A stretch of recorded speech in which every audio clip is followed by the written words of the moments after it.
खरं सांगायचं झालं तर मराठी सिनेमाबद्दल तक्रार करणं आता लोकांची सवय झाली आहे। मराठी सिनेमे चालत नाहीत, मराठी सिनेमांना प्रेक्षक मिळत नाहीत, मराठी सिनेमांकडे बजेटच नाही, हे आपण कित्येक वर्षांपासून ऐकत आलोय।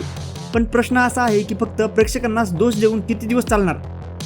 आज साऊथचे सिनेमे चालतात, हिंदीचे सिनेमे चालतात, हॉलिवूडचेही सिनेमे चालतात, मग मराठी सिनेमेच का मागे पडतात?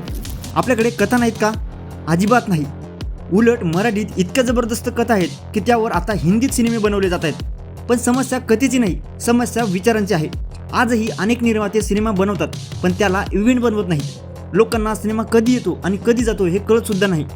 मुंजा हे त्याचं सगळ्यात मोठं उदाहरण आहे। कथा कोणाची आहे? मराठीच आहे ना, पण त्याला हिंदीत बनवलं गेलं, त्याला मोठ्या बजेटवर बनवलं गेलं, त्याला मोठं हिंदीचं बॅनर लागलं, चांगलं प्रमोशन झालं आणि त्या सिनेमाने 100 कोटींचा टप्पा पार केला। कथा कोणाची होती? आपलीच। दिग्दर्शक कोण होते? मराठीच। म्हणजे इथेच गोष्ट स्पष्ट दिसते, आपल्याकडे टॅलेंटची कमतरता नाहीये, हिंमत कमी पडते। पण आता एक सिनेमा हीच मानसिकता बदलण्याचा प्रयत्न करताना दिसतोय। तो सिनेमा म्हणजेच घबाडकुंड। आता मी काही या सिनेमाचा रिव्ह्यू करणार नाही किंवा या सिनेमाचा ट्रेलर किती भारी आहे हेही सांगणार नाही, पण एक गोष्ट नक्की सांगणार आहे, हा सिनेमा रिलीजच्या आधीच जिंकायला सुरुवात झाली आहे। कारण हा सिनेमा 21 जूनला रिलीज होतोय, पण त्याचं प्रमोशन मागील 6 महिन्यांपासून चालू झालंय। पोस्टर लागलेत, बॅनर लागलेत, कॅरेक्टरचे व्हिडिओ सुद्धा रिलीज करण्यात आले। हेच काय तर सोशल मीडियावर एक चांगलं कॅम्पेन चालवलं, सगळं एकदम प्लॅनिंग करून। आणि इथेच हा सिनेमा इतर मराठी सिनेमांपेक्षा वेगळा ठरला, कारण अनेक मराठी सिनेमे रिलीजच्या 15 दिवस आधी जागे होतात, पण हा सिनेमा 6 महिन्यांपासूनच लोकांच्या डोक्यात जागा करण्याचा प्रयत्न करतोय। आणि हीच या सिनेमाची खरी मार्केटिंग आहे।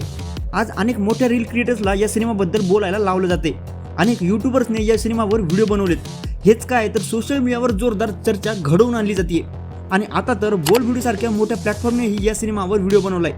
म्हणजे हा सिनेमा आता फक्त शहरात नाही तर तो गावात पोहोचलाय, गल्लीत पोहोचलाय आणि सर्वात महत्त्वाचं म्हणजे लोकांच्या चर्चेत पोहोचलाय।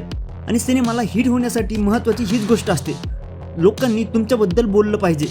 आज रिलीजला अजून 15 दिवस बाकी आहेत, पण चर्चा आत्ता जोरदार चालू आहे।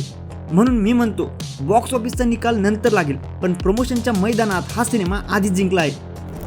आता ट्रेलरवरून दिसणारी भव्यता जर सिनेमातही दिसली आणि प्रेक्षकांनी त्या सिनेमाला तशी साथ दिली तर हा सिनेमा फक्त हिट नाही तर मराठी इंडस्ट्रीला एक मोठा धक्का देऊ शकतो। तो धक्का म्हणजेच मराठी सिनेमा चालत नाही या विचाराला। कारण समस्या प्रेक्षकांची नव्हतीच, समस्या मोठं विचार करण्याची होती आणि घबाडकुंड नेमकं तेच करताना दिसतोय।